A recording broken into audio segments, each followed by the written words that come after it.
गुरु भगवान के अनंत अनंत शुक्राने हैं। तो चलो आनंद लो। अब एक गोपी यहाँ जो आई कृष्ण के पास, वह शरीर से कमरे में बंद थी।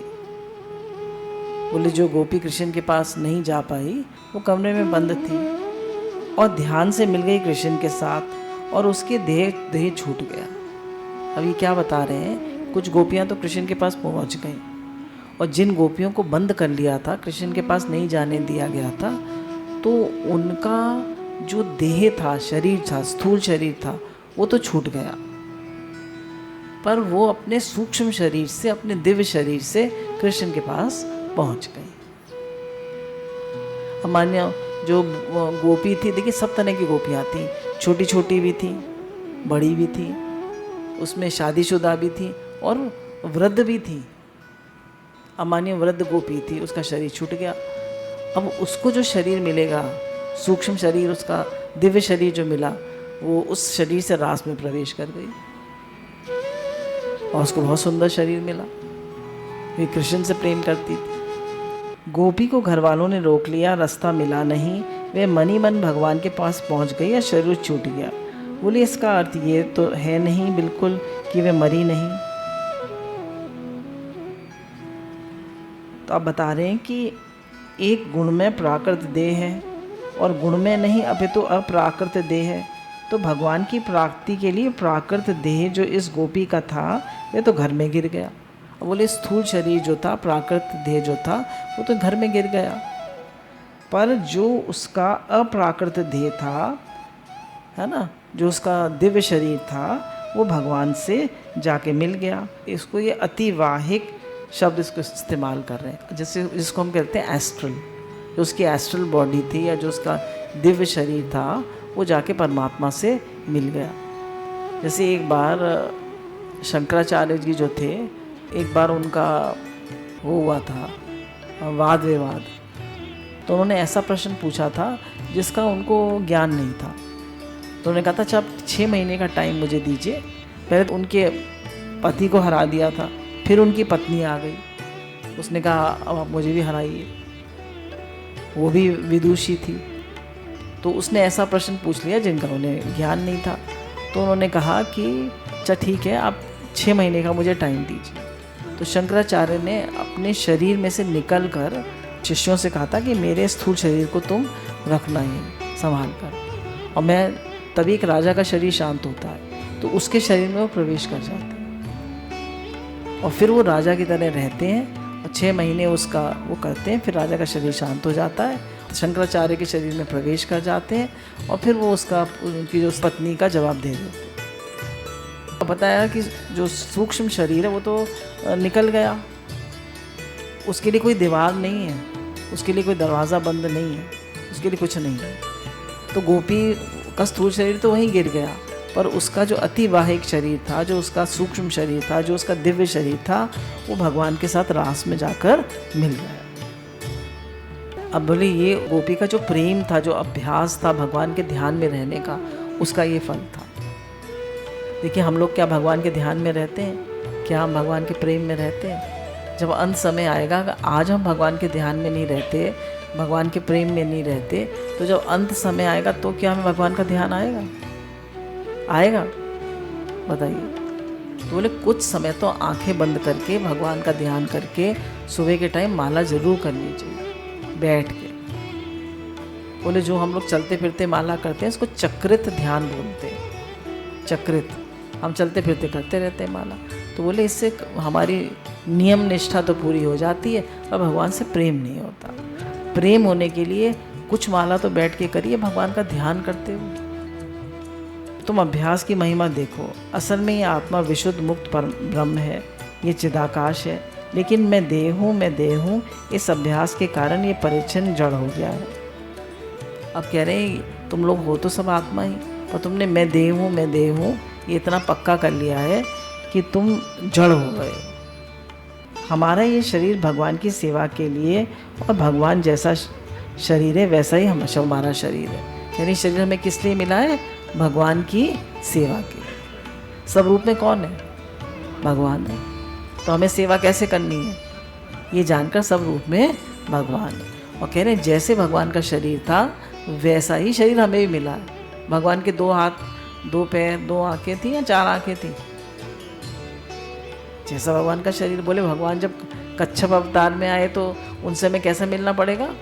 मनुष्य बन के, कछुआ बन के। जब भगवान वराह अवतार में आए तो कैसे मिलना पड़ेगा उनसे? वराह बन के। तो भगवान जिस जिस अवतार में आए वैसे ही बनना पड़ेगा। जब कृष्ण बन के आए तो कैसे मिलेंगे? मनुष्य रूप में ही मिलेंगे। तो बोले जब भगवान मछली बनेंगे तो उनके साथ मछली बनना पड़ेगा, कछुआ बनेंगे तो कछुआ बनना पड़ेगा, वराह बनेंगे तो वराह बनना पड़ेगा, वे मनुष्य बनेंगे तो उनके साथ मनुष्य बनना पड़ेगा। जैसे भगवान का दिव्य शरीर है वैसे तुम भी देखो कि हमारा शरीर दिव्य है। अब ये नहीं गलत सलत कर्म करते रहे और कहते रहे हमारा शरीर दिव्य है। अपने बाल को सफ़ेद मत देखो, कह रहे अपने बाल को सफ़ेद मत देखो, अपने दांत को टूटा हुआ मत देखो, अपने चेहरे पे झुर्री मत देखो, अपने शरीर में हड्डी मांस चाम का ख्याल मत करो। ऐसा देखो कि दिव्य चिन्मय मंगल में सच्चिदानंद घन विग्रह हम भगवान से मिल रहे हैं। कह रहे तुम ऐसा मानो कि हम भी भगवान के प्रेम में हम भगवान से मिल रहे हैं। शरीर की तरफ ध्यान मत दो कि दांत टूटे हैं, कि बाल सफ़ेद हैं, कि झुर्रियाँ पड़ गई हैं, इससे भगवान को कोई मतलब नहीं। जो शरीर माँ बाप से पैदा नहीं होता वे गुरु गुरुआनी से पैदा होता है। तो बोले कि भाई गुरु को तो हम जानते हैं, पर जिनके वो लोग ब्रह्मचारी होते हैं ना, वहाँ गुरुआनी नहीं होती है। जो ब्रह्मचारी होते हैं ना महात्मा लोग, तो वहाँ गुरुआनी तो नहीं होती है। तो बोले गुरु जी की जो शक्ति है वही गुरुआनी है। गुरु जी की जो शक्ति है वही गुरुआनी है। शक्ति सहित गुरु होता है। अब बहुत अच्छी बात बताई, देखिए ध्यान से सुनिएगा। शिष्य की श्रद्धा और गुरु का अनुग्रह यही माँ बाप है। शिष्य की श्रद्धा और गुरु की कृपा यही शिष्य के माँ बाप। मतलब उसकी तो श्रद्धा होनी चाहिए और गुरु की उसके ऊपर कृपा होनी चाहिए, यही शिष्य के माँ बाप।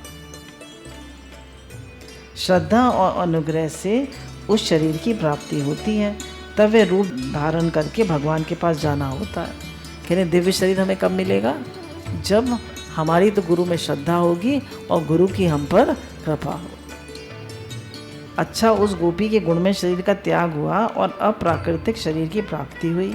अब महाराज वह तो बुढ़िया थी ना, जो घर में बंद हो गई थी, वह भी जवान बन गई। अब जब रास में प्रवेश हुई उसको मिला तो वह भी जवान बन गई। श्री कृष्ण के अनुरूप भोग उसका शरीर बन गया। उसके भी केश सुनहले हो गए, उसका भी शरीर दैदीप्यमान हो गया, उसका भी दिव्य यौवन प्रकट हो गया। वह रास में नाचने योग हो गई, गाने योग हो गई। शरीर कैसा था उसका? वृद्ध। और अब उसको सब भगवान से प्रेम करने से उसका वो शरीर तो छूट गया और उसको जो दिव्य शरीर मिला वो इतना बढ़िया था। बजाने योग हो गई, श्री कृष्ण का आलिंगन प्राप्त करने योग हो गई। उसका शरीर भक्ति भाव से परिपूर्ण ध्यान के द्वारा भगवान की सेवा में पहुंच गया।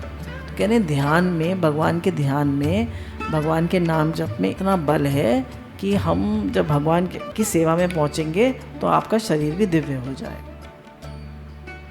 अब इस पर राजा परीक्षित ने एक शंका की। पहले आपको बताया था जार बुद्धि क्या होती है। राजा परीक्षित जो है उनको लग रहा है कि गोपियों, उन्होंने जब देख रहे हैं कि भगवान गोपियों के साथ विहार कर रहे हैं तो उनके मन में संशय हुआ राजा परीक्षित के कि भगवान ने भगवान होकर ऐसा काम क्यों किया, गोपियों के संग क्यों विहार किया। उनके मन में शंका हो गई राजा परीक्षित के। तो इसमें शुरू में ही बताया है कि भगवान ने पहले सब गोपियों में अपना आप देखा, सब गोपियों में पहले अपना आप देखा, अपना प्रेम डाला और फिर उन्होंने अपना आप देखकर गोपियों से प्रेम करा, है ना। गोपियों से कैसे प्रेम किया? अपना आप देखकर, गोपी जानकर प्रेम नहीं करा। तब उनके मन में शंका आ गई। तब ये बता रहे हैं कि इंद्रियां बाहर विषयों का सुख ढूंढती हैं और भीतर बैठे हुए आत्मदेव को पहुंचाती हैं।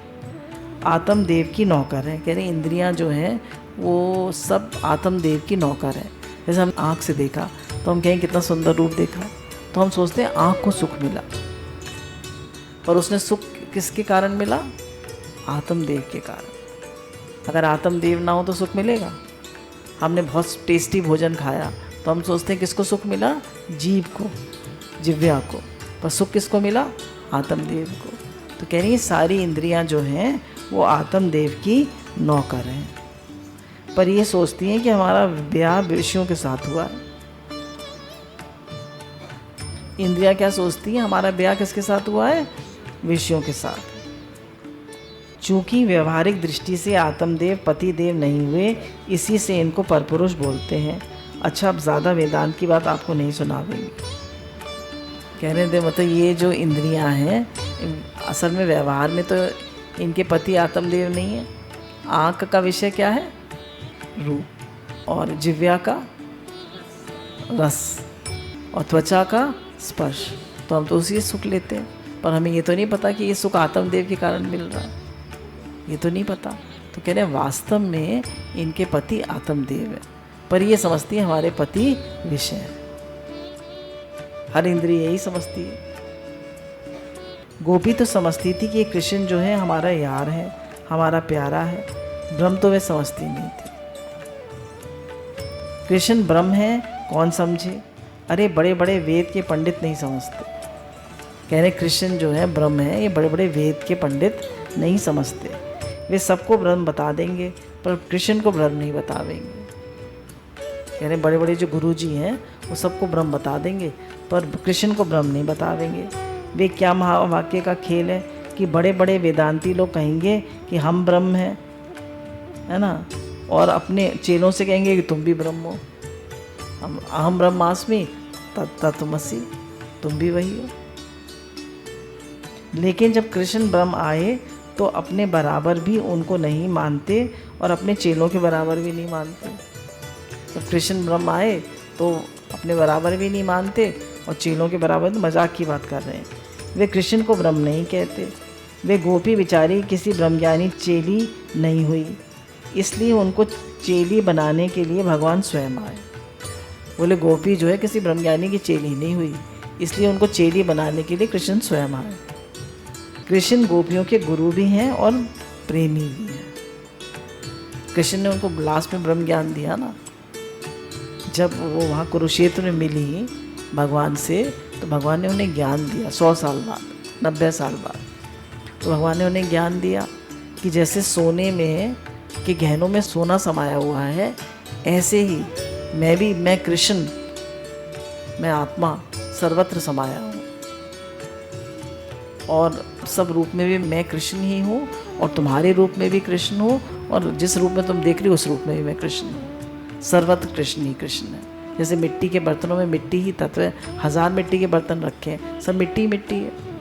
ऐसे ही बोले सर्वत्र दुनिया में कृष्ण ही कृष्ण है और कुछ नहीं है। भगवान ने उनको ज्ञान दिया, तो जब उनको ज्ञान दिया तो उनका जीव कोश भस्म हो गया।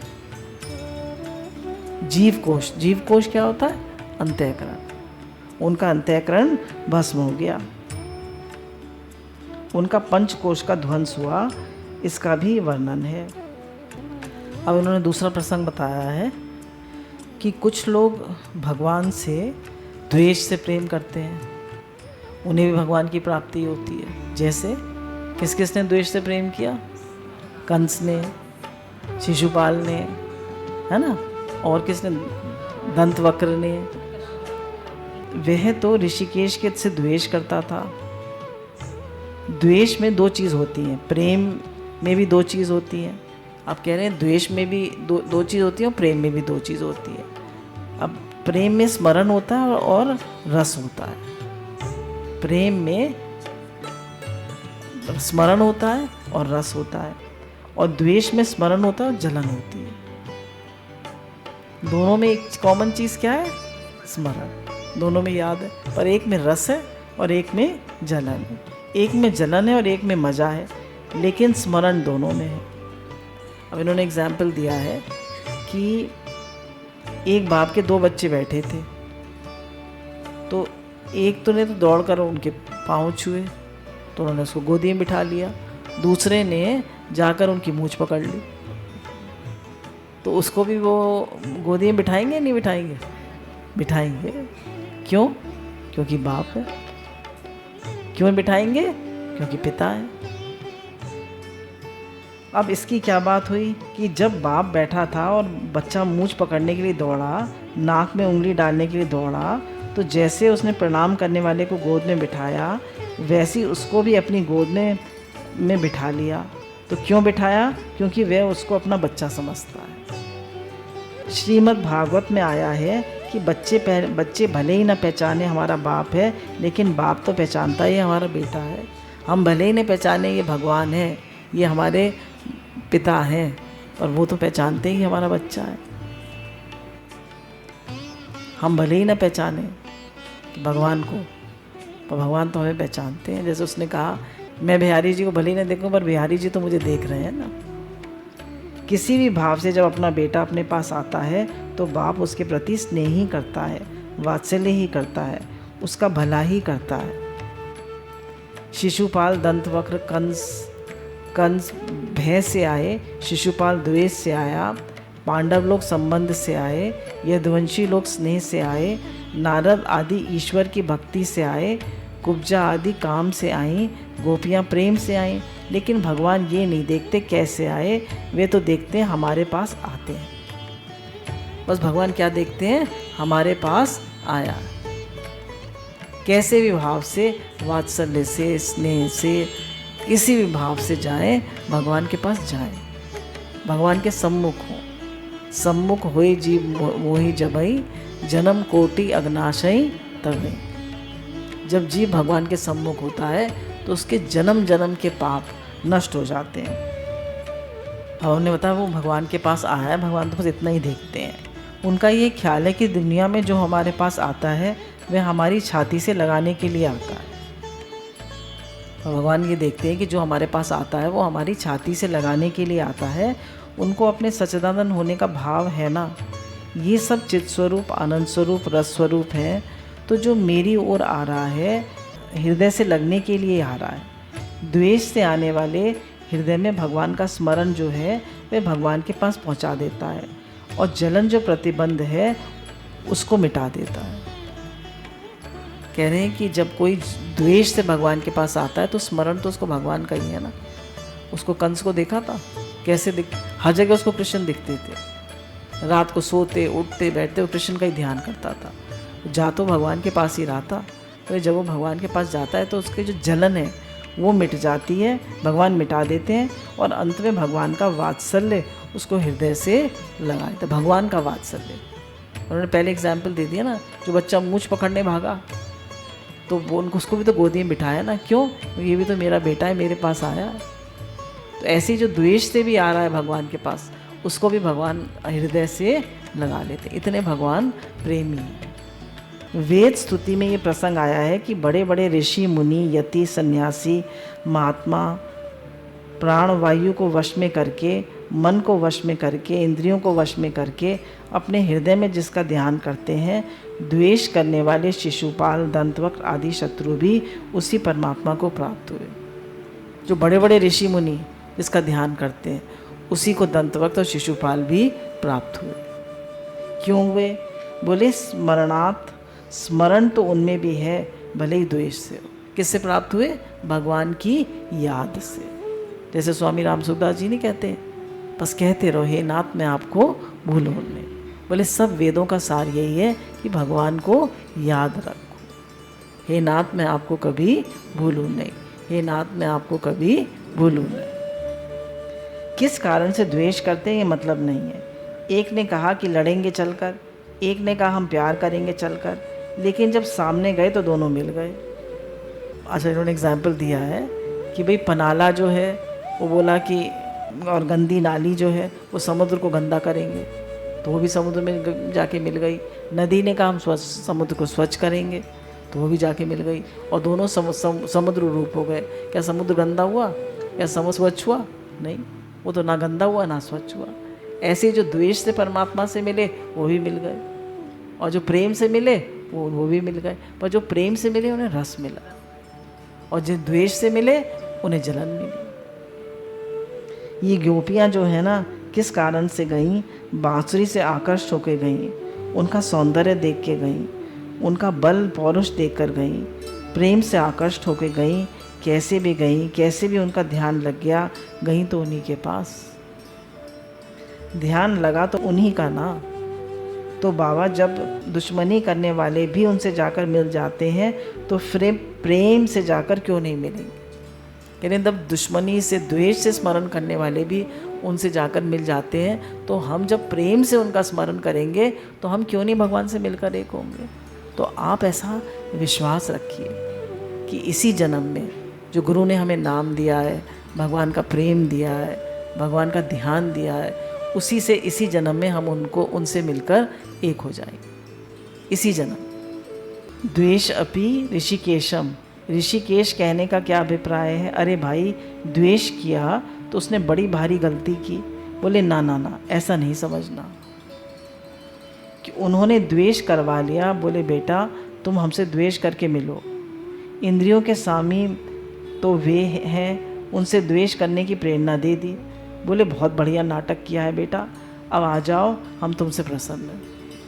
बोले जिन्होंने द्वेष किया उन्होंने भी कहा कि अब तुमने बहुत बढ़िया नाटक किया, अब तुम आ जाओ, हमसे मिल जाओ। जब द्वेष करने वाला की भी ये गति है, ये मति है, ये वात्सल्य है, ये स्नेह है, फिर जिससे भगवान प्रेम करें, जो भगवान को प्यार करे, उसके संबंध में कहना ही क्या। बोले जब द्वेष करने वाले की भी ये गति है तो जो भगवान से प्रेम करे उसका तो कहना ही क्या है। गोपियाँ कृष्ण की प्यारी हैं और कृष्ण उनके प्यारे हैं, और प्यारे के संबंध में ध्यान मगन होकर यदि कृष्ण के पास पहुंच गई तो आश्चर्य की क्या बात है। बोले जब द्वेष करने वाले भी उनके पास पहुंच जाते हैं तो गोपियाँ भगवान के प्रेम में मगन होकर उनसे मिलकर एक हो गई, तो उसमें आश्चर्य क्या है। गुरु भगवान के अनंत अनंत शुक्राने। बोलिए बांके बिहारी लाल की जय। हमारे सांवले सनोले कृष्ण कन्हैया की जय। बंसी वाले की जय। मोर मुकुट वाले की जय। जय जय श्री राधे।